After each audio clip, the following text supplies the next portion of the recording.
Forward! All right. Ball left! Ball left! Forward! Welcome back. This is episode 2 in the Missing Links podcast. Today we're joined by myself, Joe, the Axeman, the Butcher's back again, and Ed. What did we decide your name was from the last podcast?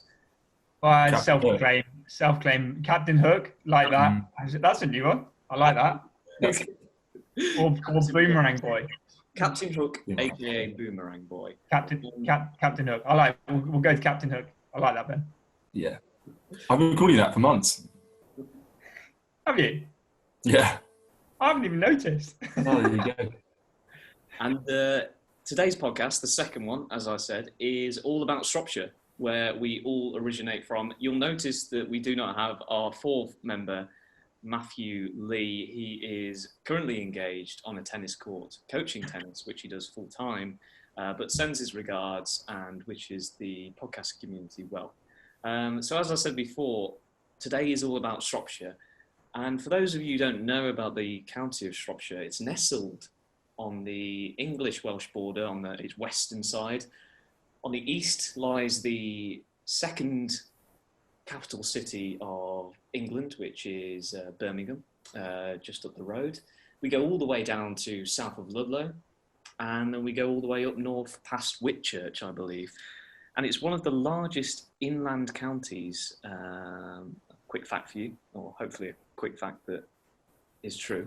But today we're going to discuss Shropshire and its 27 golf courses. And I say 27 because that's all I could find on golfshake.com's list of 27 Shropshire golf courses. So there we have it.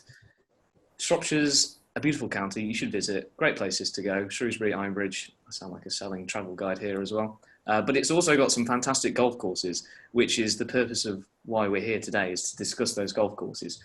I'm going to ask Ed to guide us into the first topic of today's Shropshire Golf podcast. Ed, take it away. Yeah, so Shropshire, amazing county. We've all been born and raised here, so very much a farming community, lends itself to the very scenic views.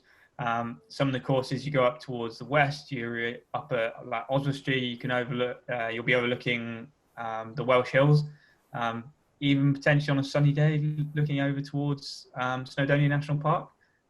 So yeah, lovely views everywhere. Down towards the south of Shropshire, you've got Ludlow, which is built on Ludlow Racecourse. So you actually play, it's an inland links course that's built around and across the racecourse, which is gorgeous. And yeah, so there's loads of variety, loads of scenic views, lots of water. Ben, what's your take on the courses in Shropshire? Yeah, as you said, variety is huge in Shropshire, considering it's inland and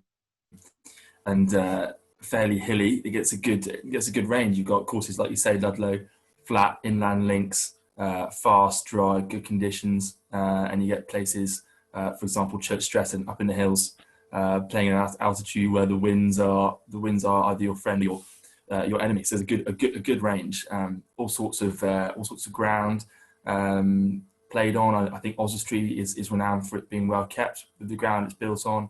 I know Ludlow's built on clay, so that also is a good course to play all through the winter. There's options for you. You're never going to be short somewhere to play. Bit of geology there, Ben. I like it. Geology, yeah. We thought we'd ended up at geology as part of this podcast. Not me. Hey, we're all inclusive. And do you know what? I don't actually think I could name a poorly kept course in Shropshire.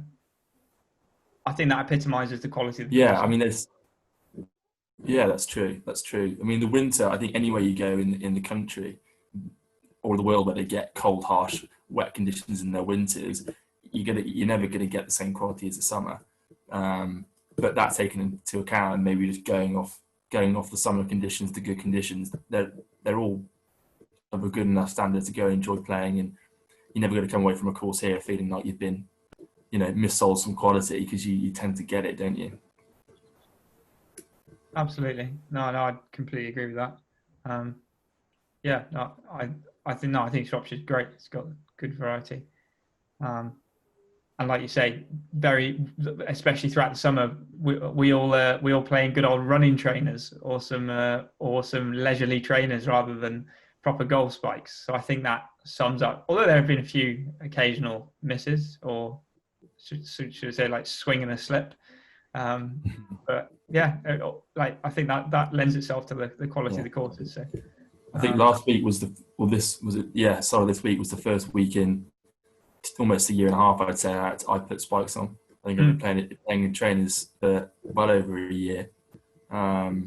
What spikes do you use? I felt the need to get those out of the garage until yesterday, when it was, not yesterday, sorry, this week, when it was torrential rain. So like you say, that goes a lot to say about the conditions.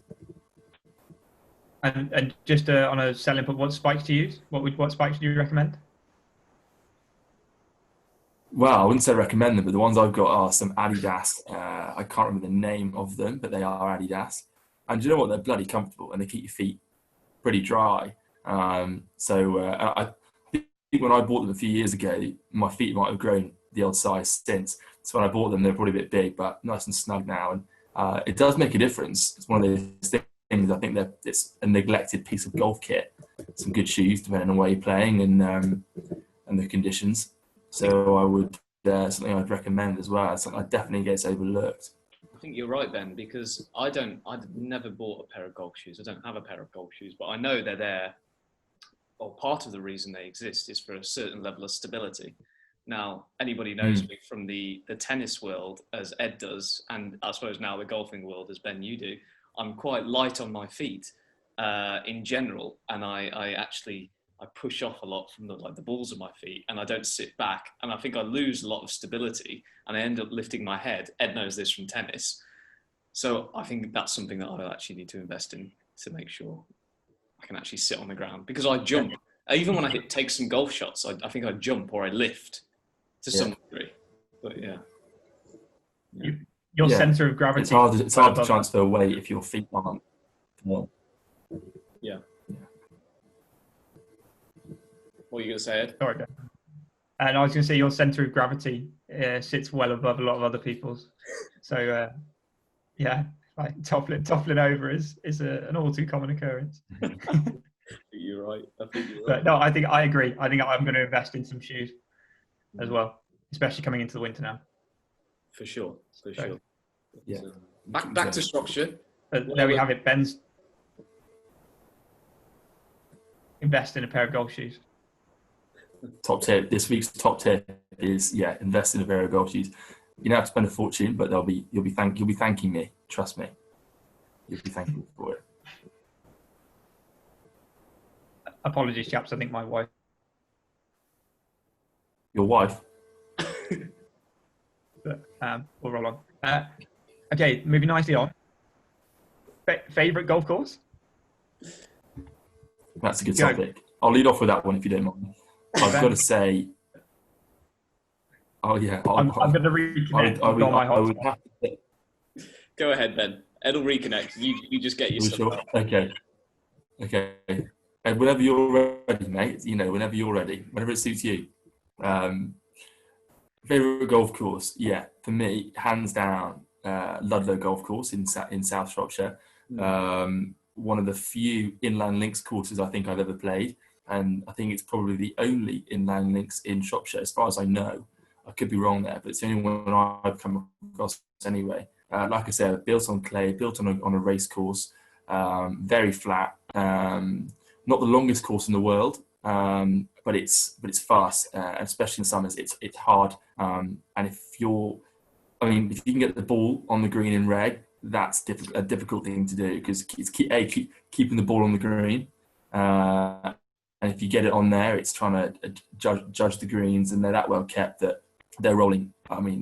You get people judging greens on stint meters, and I'm not too familiar with it, but I know it would be high on there because they're quick rolling greens, and that makes it all more enjoyable, I think, because you trust what you see and they read well, and if you do something wrong, I think you know about it, and it punishes you for that. But it's a brilliant golf course, just different.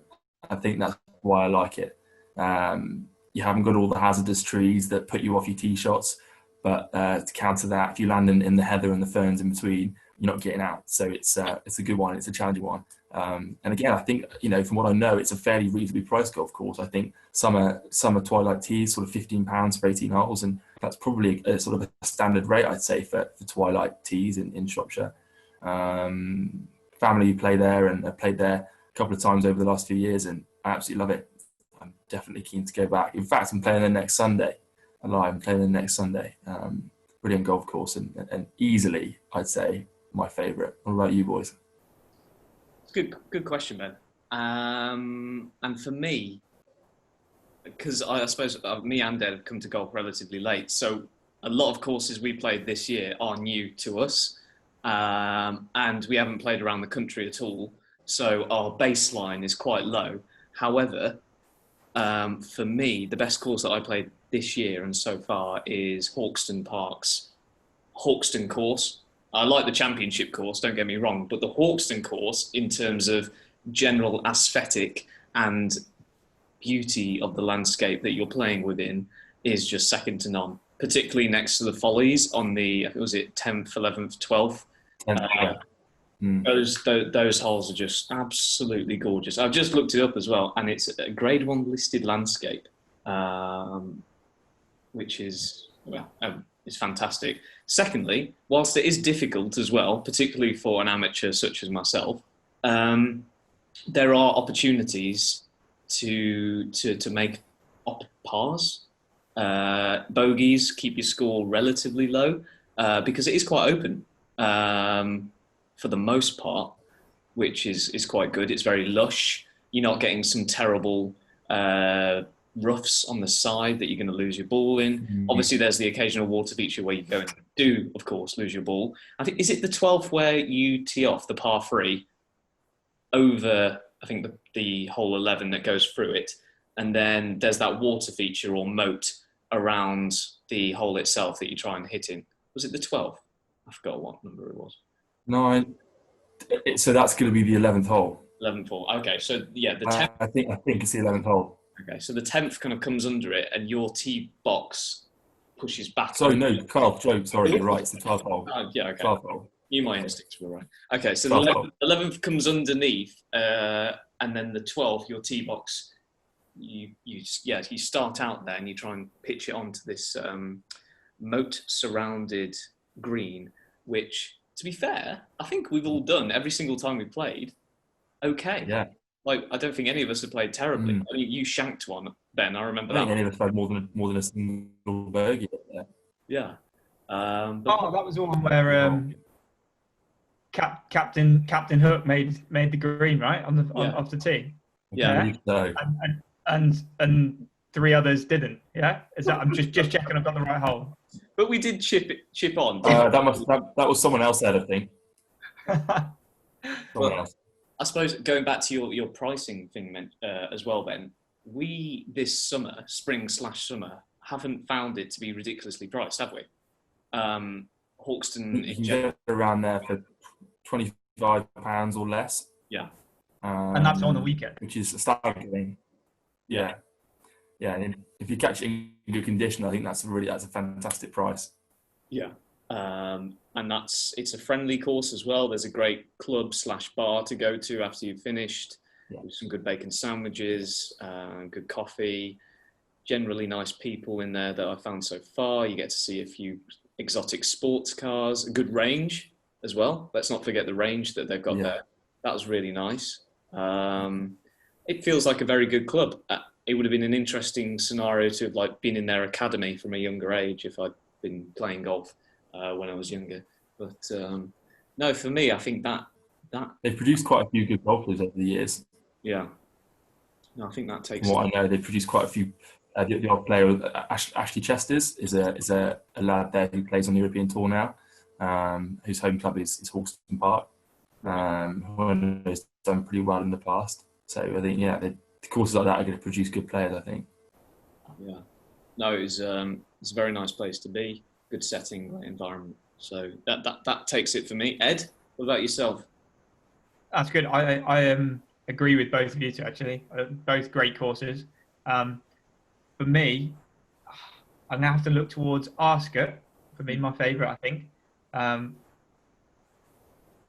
closely followed by the championship course. I like both the Hawkston ones, but I do like the championship one. Slightly wider fairways, bigger water features. But I do like Ascot. So that's been like one of our, I guess that's slightly close to home for us. So that's been one of our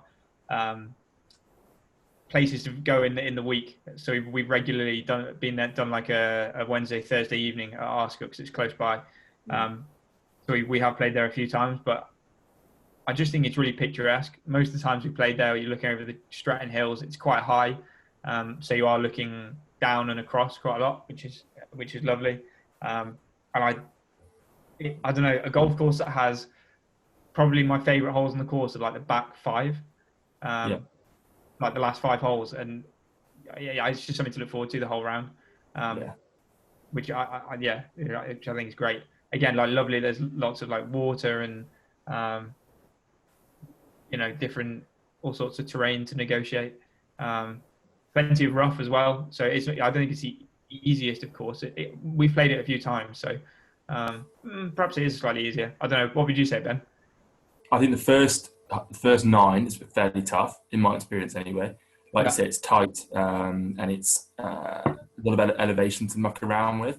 I think it's the 3rd hole, you're losing probably at least 50 feet, maybe even more than that. I could be way off there, but it's changing your distances a lot, and you've got to be a good player to know how to adjust for that, I think. Then you've got what will be there, 3rd, 4th, 5th hole coming back up again. If you land short on that approach shot, you're in a whole world of trouble. So I think I think the first 9 is a difficult golf course, but I enjoy the back 9 a lot. It's a bit longer, and I think with longer, slightly wider holes, you just get a bit more room to play better golf. Maybe not better golf, but you've got a better chance at perhaps playing more straightforward golf. And I think when you're trying to get better, that's probably more helpful. I think it's a good thing to play hard courses, but the ones that give you more opportunity to play straightforward shots, I think they'll make you a bit better, in my opinion. But like you said about looking forward to the 18th, that's quite a good topic. Is 18th holes maybe, and best 18th hole in Shropshire maybe it would be a good question.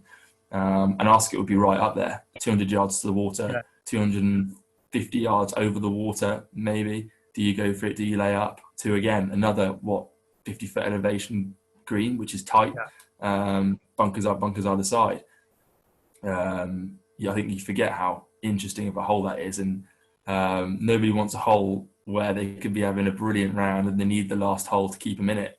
To be faced with that when you're trying to shoot a good score, that's tough mentally and physically. I think it's a couple of times there I've been on for a decent score and, for want of a better word, crumbled at the last because it's a bit daunting. You did, didn't you? Definitely plays with your mind, I think. Yeah. So it's a good one to bring up, Ascot, because it gives you a lot, and that 18th is a tough one. That is 17th as well is a tough one. Couple of tough holes. That's quite an interesting point then that you mentioned that, like the 18th scenario, because it just reminded me the other week when we were at Hawkston and we'd already played the championship course. We were sat outside in the bar area next to the 18th on the Hawkston course. Hawkston, yeah. And like the way I was pitching in or chipping in rather from about 100 yards out and slicing so much at the moment, I would have hit everyone in that bar area. Yeah. Like that's tough. With people there, that adds mental pressure. Yeah. Well, you'll recall a few months ago when we last played the Hawkston Old course, fortunately we were playing, I think, in my mid-afternoon on a fairly bleak Saturday afternoon to the clubhouse. In fact, this may not have even been open at this point because of COVID, but I sliced Oh, you did? We'll say I pushed a shot and hit an old slate roof just shy of the cafe. Having walked past 4 hours prior to that, a couple of Maseratis, it was definitely what do they say? Stomach in your stomach, stomach in your mouth. I don't know, whatever the phrase is. That was a bit of a gut-wrenching moment. So I know what you're saying, Jarrett. So that's definitely a mental challenge. I don't think it's the hardest hole in the world, the 18th. No. Either 18th holes and are pretty straightforward golf holes. Yeah. But yeah, with a clubhouse full of big bald blokes drinking pints, you don't want to be putting a golf ball in there. That's for sure. No, you don't. Not one All bit. that Saturday afternoon beer. Not one bit. And actually, just on that point, Ed, it just brought up a topic in my head about best value for money on some of the things, because we've already discussed it briefly. What was our Scott? What was that in the evening twilight? 15. 15. £15. Okay, so So 18 holes for 18. after 4 p.m. Yeah.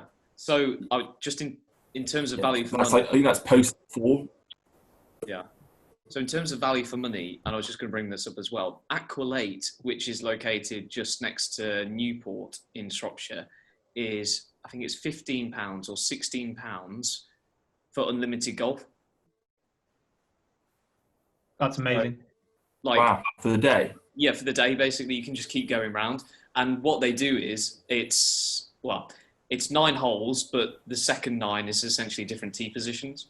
But for that value, it's absolutely ridiculous. And there's a range there, and there's a Club Pro. But I suppose That's a fantastic practice, definitely to go and play as many holes in there as you want. That's really good. really think about what you're doing. No, that's a great deal. And as you say, it'd be great for learners as well if they were to bring someone round with them. But Ed, I think we were going to go into. Think about how good that could be. Say that again. So I was going to say, think about in terms of practice and development, if you're playing a course which is 18 holes, but the greens are twice round the same, the different tee positions, you're going to get the benefit of having played a green once and playing it again. I think you've got a really good chance of putting in a good score there, because you're going to know how they're working. You might get your eye in for the undulation and the read, and then if you're going around a second time, irrespective of the tee positions, if you've got that 9 holes experience over those, that could be a really opportunity to A, get a good score, but B, drill in some stuff and learn, rather than learning something and then implementing it a week later on a green, 2 hours later playing the same green again and learning from your mistake. That could be a really good. Having said that, I'm quite keen to go and give that a try. Yeah. I think that'd be a really good way to drill some stuff in and learn.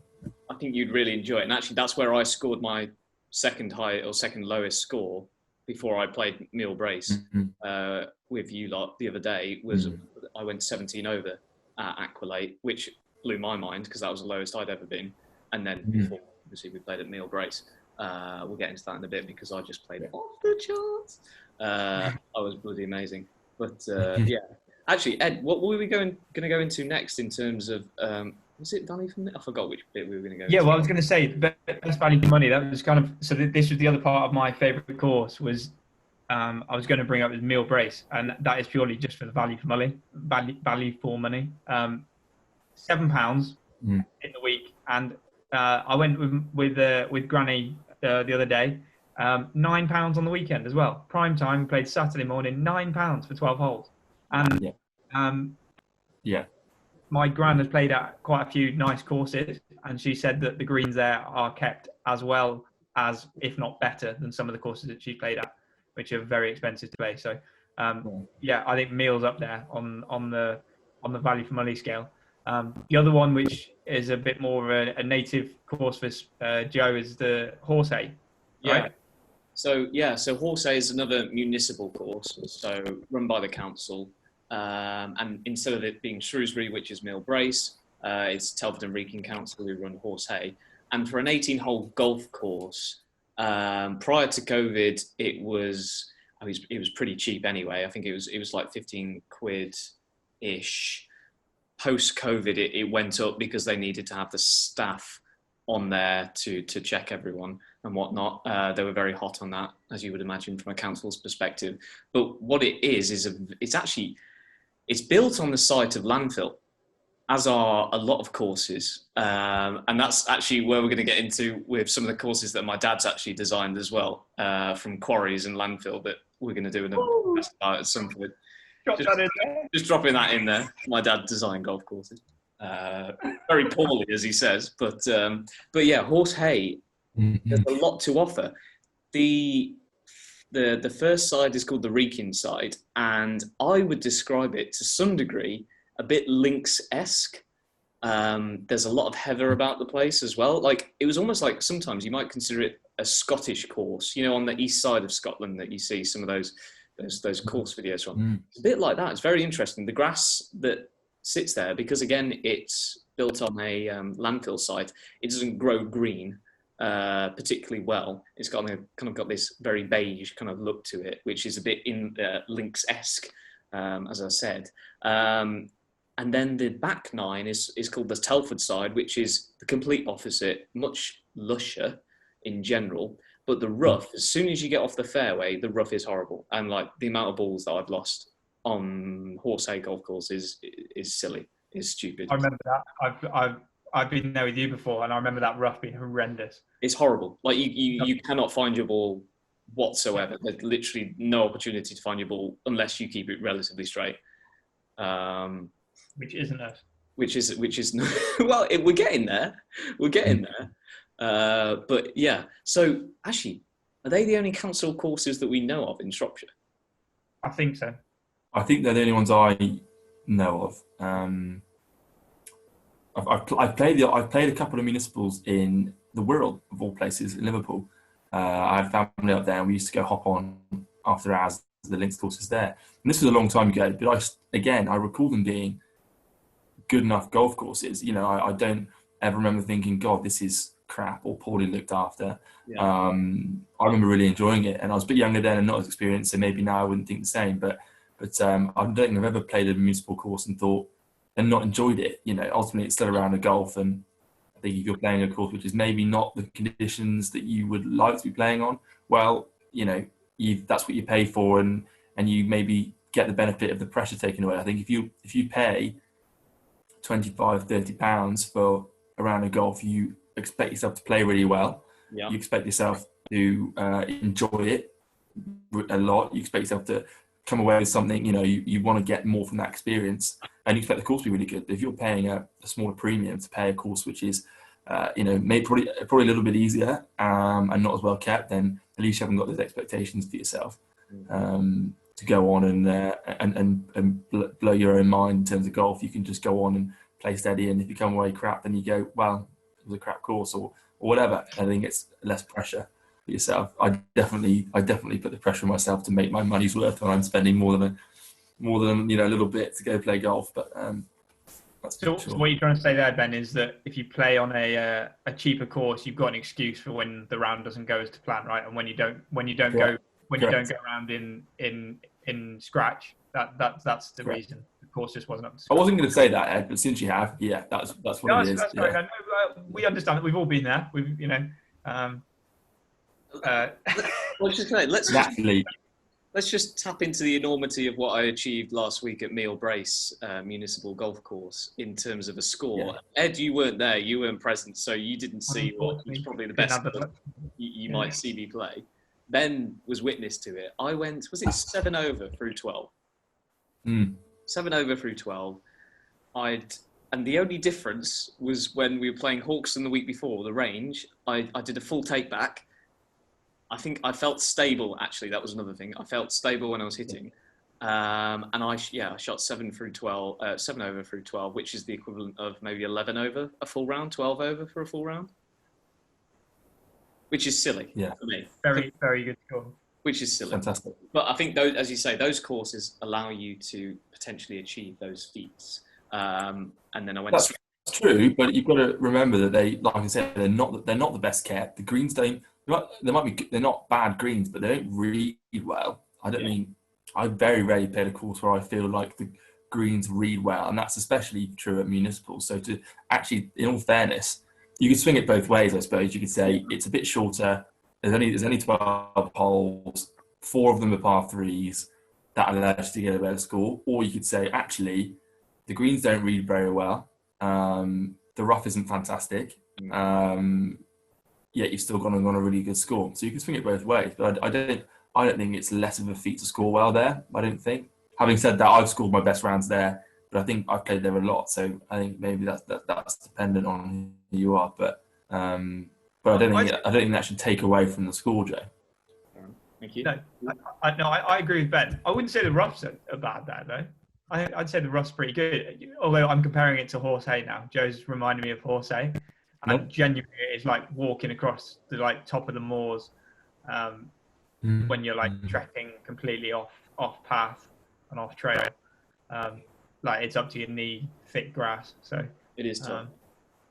Tough but interesting. So yeah. So that moves us on nicely to the last kind of topic, is the your favorite clubhouse. Ooh. What is the best Good question. clubhouse that you think there is in Shropshire? I like that. Best clubhouse. And it's important to note this is probably one of the most important factors of golf, is if you can get a good line afterwards. It's as important as the round, I think, for every amateur golfer, because 9 times out of 10 you're drinking your sorrows away right after the round. You're going, well, yeah, I was plus 30, but I was shit. Just give me a beer. Just give me a beer. Yes, if that, yeah. Okay. Best. I mean, okay. I've got quite a straightforward. I've got to go for it. I'd have to say that it's Hawkston, because, like we say, I don't know any other courses which put you quite so close and quite so vulnerable to a slice on the 18th. So that whole risk reward kind of thing is great. Yes, you're having a nice pint. You might get a golf ball in the eye socket the next minute, which is quite fun. It's quite exciting. But it's a nice, very new bar. They do good food. They got good beers on there, and you can sit on the veranda or the balcony, whatever you want to call it, and sit and watch people take 7 or 8 shots out of the greenside bunkers. So that's pretty cool, and it's a little reminder that maybe you're not so bad after all, seeing other people do the same thing. Having said that, the last time we were there, we saw about 6 blokes playing immaculate bunker shots to within a dustbin lid of the hole, which depressed me more than anything. But I'd have to vote for Hawkston on that front, I think. And a child. We saw a child, didn't we? Absolutely. Well, he missed his. He was a child. He acted like Billy Big Bollocks when he walked up, but then he missed the first one. But the second one was really good. Like the second one was amazing. The second one was absolutely clutch, wasn't it? Yeah.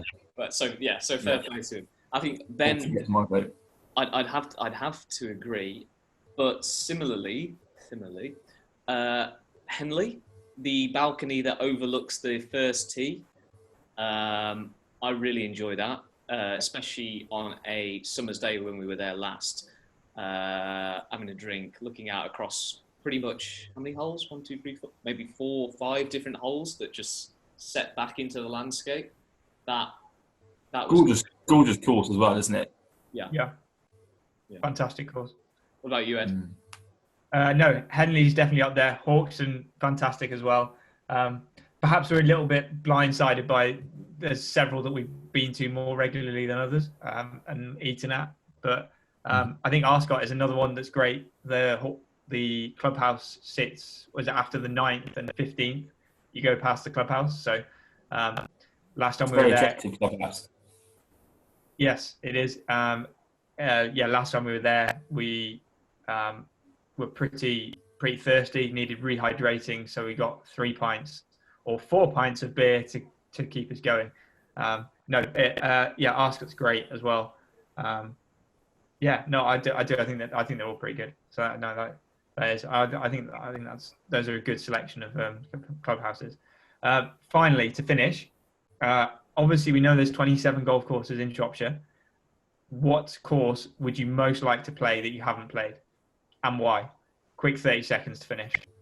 Okay, I'll go first. Church Stretton, purely for landscape and visual aesthetics, and I just like taking Instagram photos and/or B-roll video footage for our social media channels. That's it. No more. Unbelievable. I back that. Ben?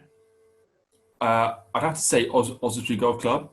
Only reason being, I know plenty of blokes that a couple of guys who are members there, plenty of blokes who played there, and all have just not a bad word to say about it. The condition, I don't think I've ever spoken to somebody about golf who's from Oswestry and they've not said, oh yeah, but it's in such good condition all the time. So I absolutely want to go and see if that's true and give it a go. And yeah, I've heard brilliant things about it. Doesn't strike me as the most amazing course, the most exciting course, I have to be honest. But from what I've heard in the reviews, I don't think I've heard of another golf course that's better reviewed. So I'd have to say Oswestry. Excellent. Agree with that. That's another good choice for me. This is a slightly controversial one. I think we've had this conversation before, but it's not Shropshire, but Lannamannock. It's not Shropshire. Technically, it's North Wales, all right, but Lannamannock. No, that's anything with that begins with double L is not in Shropshire, Ed. Yeah, 100% definitely is not. No, but on a serious note, in Shropshire, it'd have to be the Wrekin. Ooh, good job. It is the Wrekin Club, isn't it? I think that's yeah. I've heard some great things about it.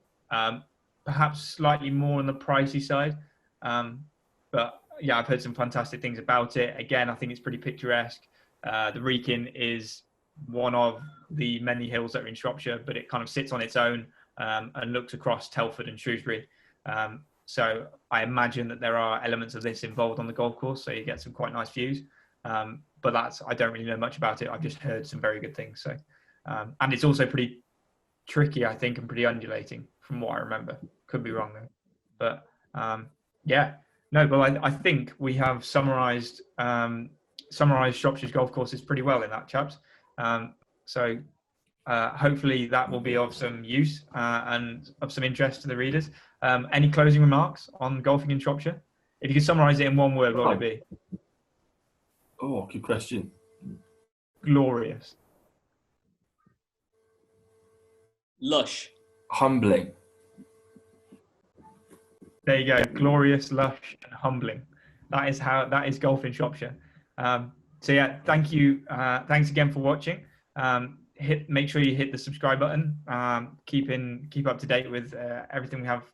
All the new podcasts. We'll be talking all things golf, amateur golf. All things amateur golf. All things amateur golf. Absolutely. That's what everybody wants to hear about. So, but yeah, thanks again for your time and for watching. Take care, and we shall see you in the next podcast. I was just going to add, Ed, as well. See you in the next podcast, but the social media handle, the Fantastic Four, as well. Oh yeah, don't forget. We're still stuck. I'm a bit rookie at this. Yeah, social media handles below as well. Ben has just demonstrated where it is on the screen. Oh no, I've done that traditional. Damn. Yeah. Thanks again. Take care, and we'll see you next time.